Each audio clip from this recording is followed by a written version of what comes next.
Alex Morgan. Alors, cette américaine, cette joueuse américaine qui est sur la pochette de FIFA 17, que Jean-Michel Aulas, comment je vais dire ça, Razik? Il l'apprécie. Il l'apprécie beaucoup, voire beaucoup trop. Il la drague médiatiquement, on peut dire ça ou c'est... Ça commence à faire beaucoup. Il la convoite, Convoite et on va dire. Oui, mais c'est Ballon d'argent.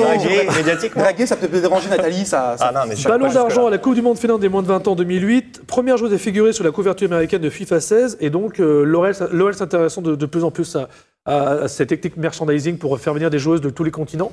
Alex Morgan, et je pense qu'on terminera l'émission là-dessus. Anthony Ford, qui le coup n'ose plus trop parler. En plus, il est spécialiste de l'OL féminin.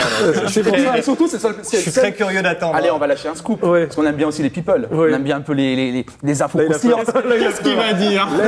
C'est le seul célibataire sur le plateau. Donc Alex Morgan, ça peut le séduire. D'accord.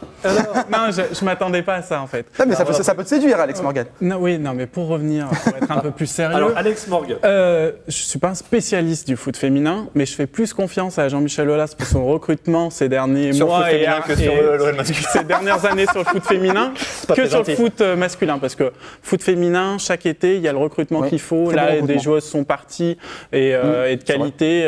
Louisa Nessib, Amandine Henry, et il les a remplacées de manière parfaite. Donc je lui fais confiance. Ouais, non, mais de toute façon, on sait très bien que c'est sur le football féminin. Non, mais c'est voilà, c'est donc Berbatov, non, mais Alex Morgan en recrutement. D'une part, c'est une bonne joueuse. Non, mais est-ce que c'est vraiment, enfin, moi, je connais pas grand-chose en foot féminin, mais après, a priori, on la vend comme la star du foot féminin. Dans ce cas-là, oui, c'est intéressant. Exactement. C'est pour ça parce que c'est une bonne joueuse, d'accord, qui est belle en plus. Bon, ça compte. Hein, pourquoi ça compte? Je trouve que ça. Pourquoi ça compte? Parce qu'aujourd'hui, pour vendre des maillots? Non, parce qu'aujourd'hui, on veut parler. Bien sûr que ça compte. On va pas être hypocrite. On veut parler du foot féminin. Oui. On veut attirer les médias. On veut attirer les spectateurs. Lorsque vous avez une joueuse qui est douée et en plus qui est séduite, qui est douée et en plus qui est. Donc c'est un critère de recrutement. Non, mais il a raison. C'est un plus. On va pas être hypocrite. Qui en plus qui est suivi par des milliers de followers sur Twitter, qui est médiatisé aux États-Unis. Quand lorsque tu es au LOL féminin, ça vaut le coup, bien évidemment, de recruter une Alex Morgan. On va pas se voiler la face. Ce sera la Sonny Anderson de l'OL féminin. Exactement. Et par contre, Alex Morgan, ah oui, j'ai une bêtise en plus concernant le célibat d'Anthony Ford, parce qu'en fait, elle est mariée,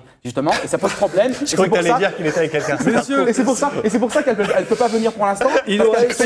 Son mari est footballeur. C'est ça. Et ça pose problème dans les négociations pour l'instant, mais ça joue. Il nous reste 10 secondes. Alex Morgan en recrutement Olympique Lyonnais féminin. Moi, je dis oui. Et toi, tu dis oui parce que du coup, je dis oui parce que les autres disent oui. C'est parfait.